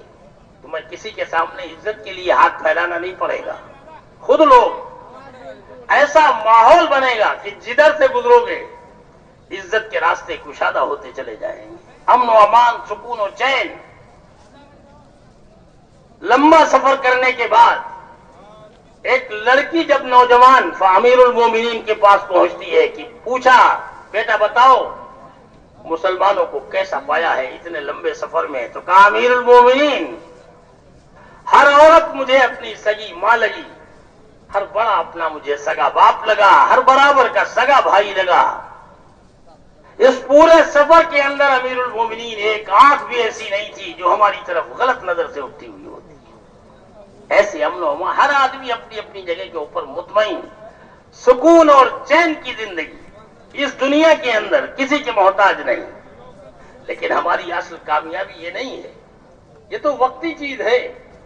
ہماری اصل کامیابی نہیں، کامیابی کے وہ کہ اللہ رب العزت شکلیں دکھاتے جا رہے ہیں. یہ تو گزرگاہیں ہیں ہماری کامیابی کی یہ آخری منزل نہیں. موت کے وقت جب اس دنیا کے اندر سے پاکیزہ زندگی گزار کر کے جائیں گے تو موت کے وقت حضرت اسرائیل علیہ السلام بھی آئیں گے اس حال میں کہ کلمہ خود پڑھوائیں گے. یہ کلمہ پڑھ لو. اتنی بڑھیا حسین و جمیل شکل میں آئیں گے کہ آدمی دیکھے گا تو دیکھتا ہی رہے گا کہ یہ کہاں کون آدمی ہے اتنا حسین و جمیل. بتائیں گے جب ملک الموت، اور اس کے بعد کہیں گھبراؤ بھی نہیں. وہ فرشتے جو ہوں گے تسلی دیں گے، جو کچھ چھوٹ رہا ہے اس کے اوپر پریشان نہ ہو، جو آگے آ رہا ہے اس سے خوف مت کھاؤ، بہت بڑھیا کچھ ملنے والا ہے. اب یہاں کلمہ پڑھوا کر کے روح قبض کر لیں گے، ایمان کے اوپر خاتمہ ہوگا. جنت کے کفن میں لپیٹ کر کے جب اوپر لے کر کے چلیں گے تو پہلے آسمان کے اوپر حضرت جبریل علیہ السلام 70,000 فرشتوں کے ساتھ اس روح کا استقبال کریں گے. یہ ہے. لیکن یہ کامیابی ابھی ہماری آخری نہیں، یہ تو ہماری گزرگاہیں ہیں، یہ راستے ہیں. کہ جس کامیابی کی طرف ہمیں جانا ہے وہ تو آگے ہے. ابھی تو یہ راستے کے اہتمام سب ہمارے لیے کیے جا رہے ہیں، اکرامات جتنے بھی ہیں، عرش کے سامنے سجدہ، اس کے بعد پھر کہا کہ جاؤ لے جاؤ علیین میں رکھو اس کو. ابھی سوال و جواب ہونا ہے، قبر کے اندر لوٹایا جائے گا. قبر کے اندر حضور صلی اللہ علیہ وسلم نے قبر کے حوالے جب سنائے تو حضرت عمر رضی اللہ تعالیٰ عنہ بیٹھے ہوئے تھے کہ اللہ کے رسول یہ تو بڑا کرنا کام ہے، بڑا کٹھن ہے، کیسے مسئلہ حل ہوگا کہ جو کچھ یاد ہوگا وہ بھی بھول جائیں گے، کہ شعلے منہ سے نکل رہے، ناک سے نکل رہے اور چنگارتے ہوئے زمین پھاڑتے ہوئے چلے آ رہے ہیں تو ہم تو خود ہی بے ہوش ہو جائیں گے، کیا جواب دیں گے ان کو؟ تو حضور صلی اللہ علیہ وسلم نے فرمایا کہ عمر تمہارے ہوش و حواس درست ہوں گے. کہا اچھا، ہمارے ہوش و حواس اگر درست ہیں تو پھر اللہ کے رسول دو دو ہاتھ ہو جائیں گے، دیکھا جائے گا، پھر کوئی مسئلہ نہیں. تو آپ نے فرمایا کہ عمر جانتے ہو تمہارا کیا جواب ہوگا؟ اے اللہ کے رسول آپ فرمائیں. تو آپ نے فرمایا کہ جب تم سے فرشتے کہیں گے کہ من ربک، کون ہے تمہارا پروردگار، تو تم ان کی طرف ہاتھ بڑھا کر کے، گریبان کی طرف یوں ہاتھ بڑھا کر کے اور جھک کر کے، ہمارا پروردگار تو اللہ ہے، تم بتاؤ تمہارا کون ہے، چلے آئے پوچھنے کے لیے. تو اب فرشتے گھبرائیں گے کہ یا اللہ ہم کہاں پھنس گئے آ کر کے، جواب لینے آئے ہیں، جواب دینے آئے ہیں. تو حضور صلی اللہ علیہ وسلم مسکرائے. میں یہ عرض کر رہا تھا یہ سب ہماری گزرگاہیں ہیں، ہماری کامیابی کی جو منزل ہے، جس کامیابی کی طرف وہ شروعات، اس کامیابی کے راستے ہیں یہ، اور ان راستوں میں بھی کامیابی ہی کامیابی ہے. قبر کے اندر جنت کے بچھونے، جنت کی کھڑکیاں، جنت کی ہوائیں، حور و غلمان کے نظارے، یہ سب کچھ ہو رہا ہے. حساب و کتاب اور اس کے بعد جنت کے اندر کا داخلہ، اور وہاں عیسیٰ علیہ الصلوۃ والسلام کی پاکیزگی، یوسف علیہ الصلوۃ والسلام کا حسن، اور حضور صلی اللہ علیہ وسلم والے اخلاق، اور پھر حسن کا بڑھایا جانا. یہ اللہ کے راستے میں جو ڈھوئے ڈھوئے گھوم رہے ہیں، اللہ کے راستے میں گرد و غبار جو پڑتا ہے نا، تو اللہ کے راستے کا گرد و غبار جو ہے اللہ میاں اس کو جمع کر کے بطور پاؤڈر کے اور غازے کے جنتیوں کے حسن کو بڑھانے کے لیے استعمال کریں گے. ایک بیچارے، ایک مرتبہ جنت کا تذکرہ ہو رہا تھا، حضور صلی اللہ علیہ وسلم فرما رہے تھے، تو ایک بیچارے صحابی تھے، ذرا کالے رنگ کے تھے، کوئی بڑھیا صورت نہیں تھی، تو ہر کالے کو تمنا ہوتی ہے گورے ہونے کی. تو جب جنت کا تذکرہ ہوتا تھا، ہو رہا تھا، تو حضور صلی اللہ علیہ وسلم سے عرض کیا کہ اللہ کے رسول کیا ہم بھی گورے ہو جائیں گے؟ نہیں، ہم آج تک تو حسرت ہی رہی کہ آج وہاں گورے ہوں گے ہم. تو حضور صلی اللہ علیہ وسلم نے فرمایا کہ تمہارے چہرے کے حسن کا نور اور اس کی روشنی 1000 برس کے فاصلے تک پہنچے گی. ارے جب یہ سنا تو چوڑے ہو گئے کہ ہماری بھی بیری میں بیر لگیں گے، ہم بھی خوبصورت ہوں گے. تو یہ سارے کے سارے، میں یہ عرض کر رہا تھا کہ یہ ساری کی ساری ہماری گزرگاہ ہے، ابھی یہ کامیابی نہیں. بازار لگے گا، اللہ رب العزت جلوہ افروز ہوں گے، ایسے دیکھو گے جیسے کہ تم 14ویں کے چاند کو دیکھ رہے ہو. اللہ رب العزت کے جلوے کو حضرت داؤد علیہ السلام کو حکم ہوگا، قرآن پاک سنائیں گے، اور سارے مخلوق جتنے بھی بیٹھے ہوئے ہوں گے سب جنتی سب جھوم رہے ہوں گے. طٰہٰ مَا أَنزَلْنَا عَلَيْكَ الْقُرْآنَ لِتَشْقَىٰ إِلَّا تَذْكِرَةً لِمَن يَخْشَىٰ. جب یہ پڑھ چکیں گے تو پھر اس کے بعد اللہ رب العزت خود سورہ رحمان کی تلاوت کریں گے. اب بتاؤ اللہ میاں کا کلام اور پڑھنے والے بھی اللہ پاک، کیا کیفیت ہوگی اس وقت، کیا حال ہوگا. سننے والوں کا ایک ایک لفظ رحمت کا بادل بند کر کے پھیلتا چلا جائے گا، اور ان جنتیوں کے اوپر بارش ہوگی، جنتوں پہ بارش ہوگی، حوروں پہ بارش ہوگی، اثر نو حسن کے اندر تازگی اور جوانی آتی چلی جائے گی. یہ ساری کی ساری چیزیں. اب اس سب کے بعد اللہ رب العزت جنتیوں سے پوچھیں گے کہ میرے بندو، تم نے جو کچھ کیا تھا اس کا میں نے بہترین بدلہ دیا ہے، اگر تمہاری کوئی خواہش اب اس کے بعد بھی رہ گئی ہو تو بتاؤ تاکہ ہم تمہاری خواہش پوری کر دیں گے. تو تمام کے تمام کہیں گے کہ اللہ اس کے بعد ہماری کون سی خواہش، سب کچھ تو آپ نے ہمیں عطا کر دیا، اور ہمارے تصور سے زیادہ ہم کو دیا آپ نے. لکم فیہا ما تشتہی انفسکم ولکم فیہا ما تدعون. سب کچھ ہماری چاہت سے زیادہ آپ نے اپنے کرم سے ہمیں عطا فرمایا ہے. اب اللہ رب العزت فرمائیں گے کچھ ایک جماعت کھڑی ہوگی اور وہ جماعت ہوگی مخلصین کی. یہ جماعت کھڑی ہوگی اور کھڑی ہونے کے بعد یہ کہے گی کہ اللہ یہ جو کچھ بھی آپ نے ہمیں دیا ہے یہ آپ کا کرم اور آپ کا احسان ہے. آپ نے ہمارے عمل سے زیادہ ہم کو عطا فرمایا ہے. ہم تو اس کو سوچ بھی نہیں سکتے تھے. لیکن اے اللہ آپ جانتے ہیں کہ ہم نے جو کچھ بھی دنیا کے اندر کیا, عبادتیں کی ہو, روزے اور حج و زکات کیا ہو, تسبیحات اور تلاوت کی ہو, یا اللہ کے راستے میں دھکے کھائے ہوں, اے اللہ جو کچھ ہم نے کیا ہے وہ اس لیے نہیں کیا تھا کہ یہ نعمتیں ہمیں ملیں. یہ تو آپ نے دیا ہے, آپ کا کرم ہے. اور آپ جانتے ہیں کہ ہم نے جو کچھ کیا ہے وہ اس کے لیے نہیں کیا. ہم نے تو اس لیے کیا تھا کہ اللہ آپ ہم سے راضی ہو جائیں, آپ ہم سے خوش ہو جائیں. ہم نے تو آپ کی خوشی کے لیے کیا تھا سب کچھ. اور اب تک اے اللہ ہمیں پتہ نہیں ہے کہ آپ ہم سے راضی بھی ہیں یا راضی نہیں. یہ سب کچھ تو سر آنکھوں پر جو کچھ آپ نے دیا, ہماری حیثیت سے زیادہ ہمیں عطا فرمایا, لیکن ہمیں یہ پتہ نہیں ہے کہ آپ ہم سے راضی بھی ہیں یا راضی نہیں ہیں. اب اللہ پاک دوستوں اور بزرگوں اتنا سننے کے بعد فرمائیں گے, اللہ کو جوش آئے گا, اے میرے بندو غور سے سنو کہ میں تم سے ہمیشہ ہمیش کے لیے راضی ہو گیا اور اب کبھی ناراض نہیں ہوں گا. یہ ایسی بڑی خوشخبری ہوگی کہ اس سے بڑی کوئی نعمت جنت کی نہیں ہوگی. یہ ہے ہماری کامیابی کی اعلیٰ منزل کہ جس کامیابی کے لیے اللہ نے ہمیں اس دنیا کے اندر پیدا کیا ہے کہ ہم کو وہاں تک پہنچنا ہے محنت کرتے کرتے, اور وہاں تک پہنچنے کے لیے اللہ نے اپنے دین کی محنت عطا فرمائی اور اپنے حبیب جناب محمد الرسول اللہ صلی اللہ علیہ وسلم کو ہماری تربیت کے لیے اور دین کی محنت سکھانے کے لیے پیدا فرمایا.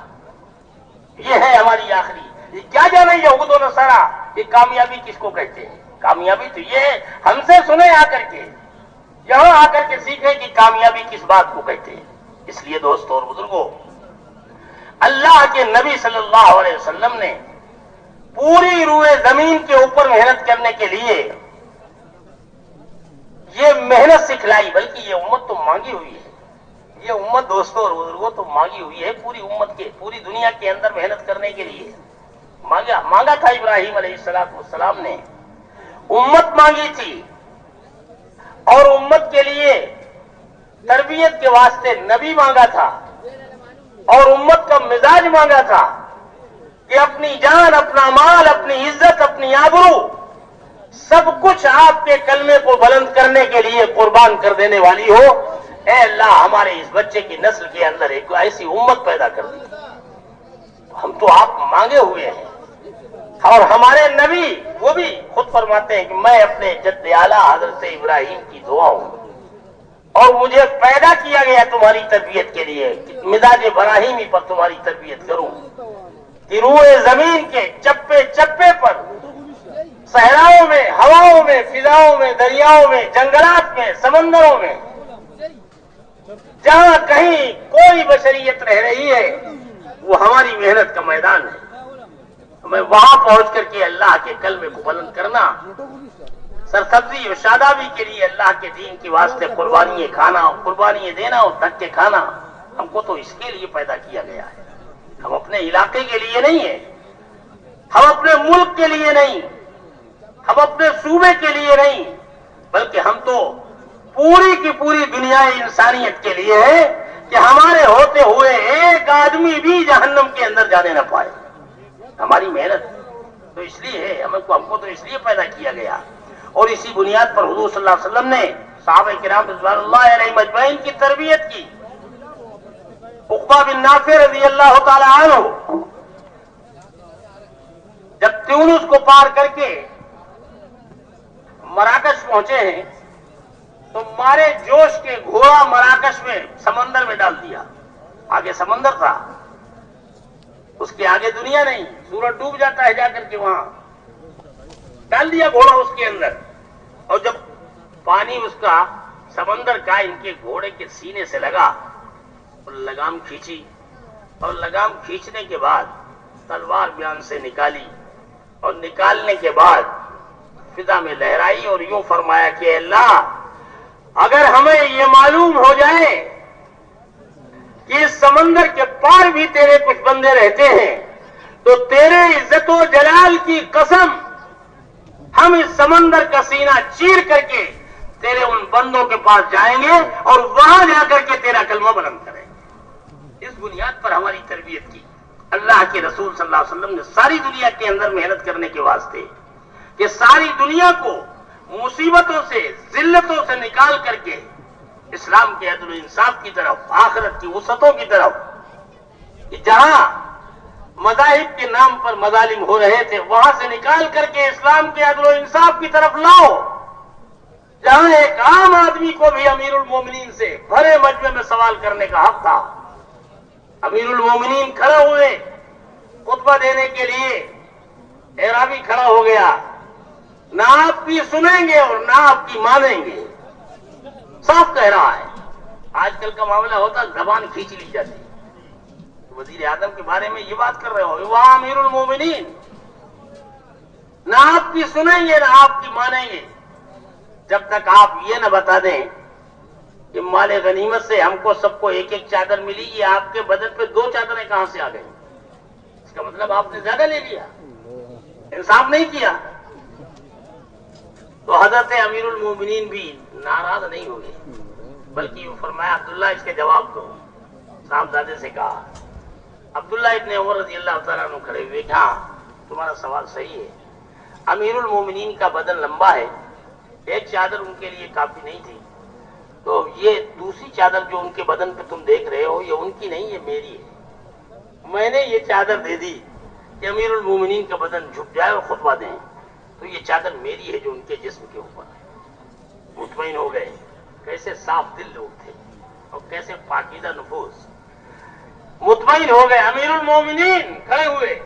امیر المومنین ارشاد فرمائیے آپ کی سنیں گے بھی اور آپ کی مانیں گے بھی اور آپ کے حکم کے اوپر اپنی جانیں بھی قربان کریں گے. یہ ہے من جور الادیان الى عدل الاسلام, اسلام کے عدل و انصاف کی طرف لے آئے. ہم کو تو اس لیے پیدا کیا گیا ہے. حضور صلی اللہ علیہ وسلم نے کتنی قربانیوں سے دوستوں اور بزرگوں اس امت کو سنوارا اور سنوارا تھا, اپنا سب کچھ لٹایا تھا. اس امت کو پوری روئے زمین کے اوپر دین کی محنت کرنے کے واسطے کیسی کیسی قربانیاں دی تھی امت کو سنوارنے اور بنانے کے لیے کہ صحابہ کرام رضوان اللہ علیہم اجمعین فرماتے ہیں آخر وقت میں آپ کے مبارک جسم کے اوپر, جسم کے اندر سوائے ہڈی چمڑا اور خون کے کچھ نہیں رہ گیا, سب کچھ بھول گیا. رات کی تنہائیوں کو, نہ رات کو رات نہ دن کو دن. ان تعذبہم فإنہم عبادک وان تغفر لہم فإنک انت العزیز الحکیم. تیرے بندے ہیں اے اللہ, گنہگار صحیح مگر تیرے ہی ہیں, اگر تو معاف کر دے تو تجھے کوئی روکنے والا نہیں, پکڑ لے تو کوئی روکنے والا نہیں. اپنے کرم سے رات بھر پڑھتے رہے اور روتے رہے, نہ رات کو رات نہ دن کو دن, اپنا سب کچھ لٹایا, قربان کیا. گھروں کے اوپر جو گزر گئی, ہم کتابوں کی تعلیم کے حلقے کے اندر پڑھتے ہیں حضور صلی اللہ علیہ وسلم کی عادت مبارکہ تھی کہ آپ لمبی لمبی رکعتیں نماز میں پڑھا کرتے تھے, یہاں تک کہ آپ کے پائے مبارک کے اوپر ورم آ جایا کرتا, حتی یتورم قدما, آپ کے پائے مبارک کے اوپر ورم آ جایا کرتا تھا. حضرت ابو ہریرہ رضی اللہ تعالیٰ عنہ فرماتے ہیں کہ ہم لوگ تسلی دیا کرتے ہیں اللہ کے رسول آپ کاہے اتنی مشقتیں جھیلتے ہیں, آپ تو بخشائے ہیں, اگلے پچھلے سب معاف ہیں, کاہے اتنی تکلیفیں برداشت کرتے ہیں. تو حضور صلی اللہ علیہ وسلم فرماتے ہیں کیا میں اپنے پروردگار کا شکر گزار بندہ نہ بنوں؟ تسلی کر دیتے ہم لوگوں. ایک مرتبہ ہم نے دیکھا کہ حضور صلی اللہ علیہ وسلم بیٹھ کے نماز پڑھ رہے ہیں, تو ہمیں حیرت ہوئی کہ آخر کیا ہو گیا حضور صلی اللہ علیہ وسلم کو، اللہ کے نبی بیٹھ کے نماز پڑھ رہے ہیں، کیا بات ہو گئی؟ حضور صلی اللہ علیہ وسلم، میں بیٹھ گیا انتظار میں، جب آپ نماز پڑھ چکے تو میں نے پوچھا کہ اللہ کے رسول کیا بات ہو گئی، آپ بیٹھ کے نماز پڑھ رہے ہیں؟ تو اس وقت جو جواب دیا اللہ کے نبی صلی اللہ علیہ وسلم نے، تو حضرت ابو ہریرہ کی چیخ نکل گئی، بے اختیار رو پڑے، اور وہ جواب یہ تھا، الجو یا ابا ہریرہ، اے ابو ہریرہ، بھوک نے اتنا کمزور کر دیا ہے کہ کھڑے ہونے کی طاقت نہیں رہ گئی ہے۔ اللہ کے نبی کے اوپر یہ دن گزر رہے ہیں، بھوک نے اتنا کمزور کر دیا ہے کہ کھڑے ہونے کی طاقت نہیں رہ گئی، چیخ نکل گئی حضرت ابو ہریرہ کی۔ تو حضور صلی اللہ علیہ وسلم نے تسلی دی، فرمایا لا تبکی یا ابا ہریرہ فإن شدت الحساب یوم القیامت لا تصیب الجائع، اے ابو ہریرہ رو نہیں، قیامت کے دن کی سختی اس آدمی کو نہیں پہنچی ہوگی جو اللہ کے دین کے لیے بھوکا رہا ہوگا۔ حساب و کتاب کی سختی اور قیامت کے دن کی گرمی نہیں پہنچے گی جو اللہ کے دین کے لیے بھوکا رہا ہوگا۔ ان کو تسلی دے دی، اور اپنے اوپر اللہ کے نبی صلی اللہ علیہ وسلم جھیل کر کے چلے گئے۔ ہم یاد کر رہے تھے دوستوں اور بزرگوں، اللہ کے نبی صلی اللہ علیہ وسلم نے ہمیں کتنی قربانیوں کے بعد فرماتے ہیں کہ اس راستے میں جتنا مجھے ستایا گیا کسی کو بھی نہیں ستایا گیا۔ کتنی قربانیوں کے بعد یہ امت بنی۔ حضرت عائشہ صدیقہ رضی اللہ تعالیٰ عنہا نے پوچھا کہ اللہ کے رسول، وہ کون سا دن تھا جس دن سب سے زیادہ آپ کو اذیت پہنچائی گئی؟ تو آپ نے فرمایا کہ عائشہ رضی اللہ تعالیٰ عنہا، جس دن طائف کے میدان میں تیری قوم کے نوجوانوں نے میرے اوپر پتھر برسائے، کوئی میرے اوپر شفقت کا ہاتھ رکھنے والا نہیں تھا، میں جدھر جاتا پتھروں کی بارش تھی، تھک ہار کے بیٹھ گیا تو تیری قوم کے جوانوں نے بغل میں ہاتھ ڈال کر کے کھڑا کیا اور دھکے دے کے چلائے اور پھر پتھر مارے۔ اللہ کو بھی جلالا گیا، لیکن اس دن بھی اللہ کے رسول صلی اللہ علیہ وسلم نے، اے اللہ میری امت ہے، یہ مجھے جانتے نہیں ہیں، ان کو معاف فرما دے، اگر بدلہ لینا میں ہی شروع کر دوں گا تو دنیا کے اندر معاف کرنے والا کون آئے گا؟ دوستوں اور بزرگوں، اللہ ہم سب کی کوتاہیوں کو اپنے کرم سے معاف فرمائے۔ کتنی قربانیاں دی اللہ کے نبی صلی اللہ علیہ وسلم نے، اور ان کی قربانیوں کے صدقے میں ہم اور آپ آج وجود میں ہیں، اور جو ذمہ داری دے کر کے گئے، آج ہم خود سوچیں کہ ہم نے اس ذمہ داری کا حق کتنا ادا کیا ہے۔ آج تک سوائے کمی اور کوتاہی کے ہم سے کچھ نہیں ہوا ہے، اس کے اوپر تو توبہ کریں اللہ سے۔ ہماری زندگی اور زندگی کا خون کا ایک ایک قطرہ، ہمارے اعضاء اور جوارے اللہ نے ہمیں نافرمانی کے لیے نہیں دیے، زبان غیبتوں کے لیے نہیں، آنکھیں حرام دیکھنے کے لیے نہیں، پیر حرام چلنے کے لیے نہیں، ہاتھ ظلم و ستم کے لیے نہیں، بلکہ یہ سب اللہ کے دین کی سرسبزی اور شادابی کے لیے تھے، اور یہ سارے کے سارے اعضاء اور جوارے ہم نے اللہ کی بغاوت اور نافرمانی کے لیے استعمال تو کیے، لیکن اللہ کے دین کی مدد کے لیے اور اس کی نصرت کے لیے ہم سے استعمال نہیں ہوا ہے۔ اس کے لیے اللہ سے توبہ کریں، معافی مانگیں اللہ سے، اور یہ معافی مانگنا اللہ کو اس کی کوئی ضرورت نہیں، ہماری اپنی ضرورت ہے۔ ہم اللہ سے معافی مانگیں، یہ ہماری ضرورت، اللہ کو اللہ کہیں اور اللہ کی بڑائی اور کبریائی کا اقرار کریں، یہ ہماری ضرورت ہے، اللہ کی ضرورت نہیں ہے۔ ساری کائنات اللہ کا انکار کر دے تو اللہ کی خدائی میں کوئی کمی نہیں آئے گی، اور اقرار کر لے تو اللہ کی خدائی میں کوئی اضافہ نہیں، یہ تو ہماری ضرورت ہے۔ استغفروا ربکم انہ کان غفارا، معافی مانگو اللہ سے، توبہ کر لو، اللہ پاک بہت معاف کرنے والے ہیں۔ سمندروں کی جھاگ کے برابر، صحرا کے ذرات کے، برا ریت کے ذرات کے برابر، جنگلات کے درختوں کے پتوں کے برابر اتنے سارے گناہ لے کر کے میرے بندے میرے پاس چلا، اتنے سارے گناہ معاف کرنے کے لیے دنیا کی کوئی طاقت مجھے روک نہیں پائے گی، میں تیرے سارے گناہ معاف کروں گا۔ وہ غفور الرحیم ہے کہ جب ساری کائنات کے دروازے بند ہو جاتے ہیں، یہاں تک کہ اپنے پرائے بھی دشمن ہو جاتے ہیں، ماں باپ جو سب سے زیادہ شفیق ہیں اولاد کی نافرمانی کے اوپر، جب ماں باپ کے دروازے بھی گھروں کے بند ہو جایا کرتے ہیں، تو دوستو اللہ وہ اللہ ہے کہ اس وقت بھی اپنے گنہگار بندوں کے لیے اس کے دروازے کھلے ہوئے ہوتے ہیں۔ مانگو، اللہ سے معافی مانگو، اللہ ہم سب کو معاف کرے، آج تک جو کچھ قصور ہوا اور جو لاپرواہی ہوئی ہے اللہ اپنے کرم سے معاف فرمائے، اور آئندہ کے لیے طے کریں کہ اب اس وقت تک چین سے نہیں بیٹھنا ہے، یا تو اللہ کا کلمہ بلند ہوگا یا پھر محنت کرتے کرتے ہم ہی اس دنیا سے رخصت ہو جائیں۔ اس کے لیے دوستو اور بزرگوں پوری دنیا کی نیت کرنی ہے، گوشے گوشے کی، چپے چپے کی، سال کی، 7 مہینے کی، 4 مہینے کی، 5 مہینے کی عزائم کریں، ارادے کریں کہ اس مجمع کا کوئی بھی آدمی سیدھا اپنے گھر لوٹ کر کے نہ جائے، بلکہ اللہ کے راستے میں ہوتا ہوا اور اپنا وقت گزارتا ہوا اللہ کے راستے میں جائے۔ اللہ پاک اس کے لیے ہم سب کو اپنے کرم سے قبول فرمائے۔